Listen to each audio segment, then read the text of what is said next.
Is the UK's North Sea in a new era? The UK's new Prime Minister, Liz Truss, has come down on the side of the oil and gas industry and says that she wants to turn the UK into a net energy exporter by 2040. This is possible, and how will it benefit those companies in the North Sea? One company that will likely benefit is Orcadian Energy, which has projects off the Aberdeen coast. Steve Brown is Chief Executive, and he joins us now on the line. Steve, good to talk to you. Thanks indeed for your time. I want to start, if I can, with your views on how you see the environment and how it's changed over the last few weeks. Delighted to see you, Jeremy, and absolutely, we're in momentous times. The transition in the attitude of the government towards North Sea oil and gas investment is remarkable to behold. You know, we listed our company in July last year in the run-up to COP21, and people weren't thinking that there would be many new oil and gas projects in the North Sea. But the government has absolutely woken up to the importance of energy. And the other thing is they've realized that transition means what it says on the tin. It doesn't mean investment in oil and gas grinding to a shuddering halt. And people have recognized we need to keep investing in oil and gas to get through a transition. And this is going to cost money, of course. Some of the larger players in the North Sea have exited. Was that premature, do you think? Or do you think the level of business that is out there is only really suitable for small companies that can get that margin difference that it makes in putting the investment in? Maybe they left a little too soon, but maybe not. You know, it's actually good for the basin as a whole to have new companies coming in, new companies being formed, new ideas coming to the basin, and a recycling of who the operators are does actually help. We have a new idea for our field. Our idea is to use polymer to sweep the oil out more effectively. It's a really good way to get a better recovery from the oil field. And while the older companies could have done that, they didn't. So it is good to get new companies coming in with new ideas. Yes, I was going to ask about that, actually. Of course, a lot of oil has flowed through the North Sea pipe since it first started pumping in any meaningful way back in the 1970s, early 80s and so forth. Yeah, about 30 billion barrels. That's a lot of Gas oil. on top of that, but 30 billion of oil. Let's hope that new technology can continue that flow. I think, because you're right, obviously new technology is key to this, I guess, as much as anything else, as well as the tax environment, which brings in new investment opportunities. How do you, you talked there a little bit about the new technologies you're using. And of course, new technologies help us all the time, not just in the pumping out of the field, but the way in which we consume it as well. Yeah. Give some more detail about the difference in the environment here and how you're going to use this polymer way of scraping through oil. How are you doing this? And is this a new technology, or is it just the fact that prices have risen to a point where you're able to engage with more expensive ways of getting it out of the ground? Well, it's not a new technology. It's been around for 40 odd years. It's been used successfully in hundreds of projects around the world, in Alberta, in India, and actually in the North Sea. So there is a company producing a viscous oil field quite like ours in the North Sea using polymer flood. And what polymer does for you, it's a really simple technology. All it involves is thickening the water. And the thicker water means you get the oil out quicker and you get more of it. And that has an added benefit of significantly reducing the emissions in the production process. So, the industry has to be open to taking on new technologies, especially simple ones like polymer flooding. Are you seeing, amongst your peers, are you seeing more money now come into the North Sea? Is this really an opportunity for us to do what the government says by being a net energy exporter by 2040? That sounds to me to be a little bit of a pipe dream. Do you think it's a reality?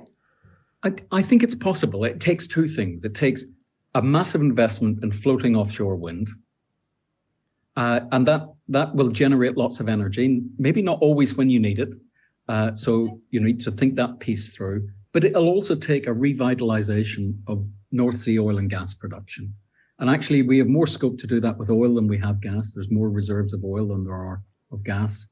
And the government has put a massive carrot in front of the oil producing companies in the North Sea. Our project is roughly $1 billion to get to first oil. Any of those companies can save on their tax bill somewhere between $450 and $750 million by investing in our project. So, that's a huge incentive to take on a new project. And it's a big shift for the industry. The industry had kind of got into a rut of, we're running the basin down. There were some of the majors left, some stayed, but they were just working through the assets they have. The companies that were coming in were private equity financed. They love to buy production. They love to do financial engineering. Development projects, not quite so much. But now there's such a massive tax advantage for them in doing development projects. I see a whole wave of new projects for the North Sea. That's an interesting point, actually. And I noticed, actually, the look of glee in your face when I opened the interview with that first question about the incentives the government's putting in front of you. Just to be honest, the pilot fields which you're pushing ahead with, were they economically viable without the tax incentives? Oh, absolutely. Absolutely. But we didn't really have a coterie of companies that wanted to invest in new projects. The private equity companies wanted to buy production from exiting majors, leverage it, do financial engineering, and make a great return. I don't knock the strategy. It was a fantastic strategy, especially in a rising price environment. It's been a fantastic strategy for them. But what they need to do now is actually shift tack. The tax because of tax, they need to shift tack. The tax incentives are huge, so they need to find projects to invest in. And actually, when you look at the list of projects, it's not that long. Pilot sits in the top 5 projects in the North Sea, according to Woodmac.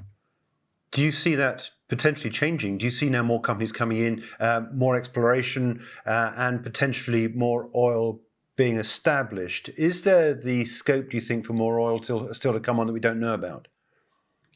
There's always scope for more that we don't know about. There's even scope for some we do know about. So, pilot is a viscous oil field. That means, it's a bit harder to flow. And when I talk to people about viscosity, I use obscure units like centipoise, and then people don't know what I'm talking about. But roughly speaking, our oil is somewhere between olive oil and engine oil. And engine oil is that bit more viscous than olive oil. So we have that range of viscosity. But actually, over the years, we've discovered an awful lot of this viscous oil in the North Sea. So we keep track of it. There's about 8 billion barrels discovered in the North Sea. And with polymer flooding, you can recover about 40% of that.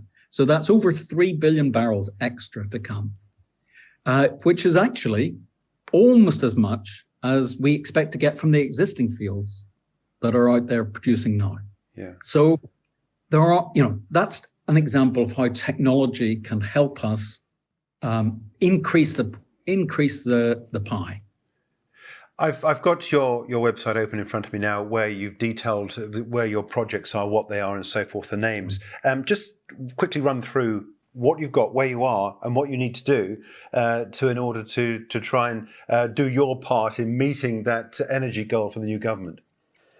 Absolutely. So our core assets are sitting about 150 kilometres due east of Aberdeen, and the core asset out of that core of assets is the pilot field. And that's the project that we've got pretty much ready to go. We've got 79 million barrels of 2P reserves in pilot. And sitting around it, we've got roughly the same volume again in discoveries that would follow on from the pilot field: Elkey, Narwhal, Blakeney, so on and so forth. And the key thing with our pilot project is that we're almost ready to invest in. It's almost ready to go. We've actually just been out to the market looking for well service companies, looking for FPSO providers, and we're planning to select the key contracting partners to work with us on the project.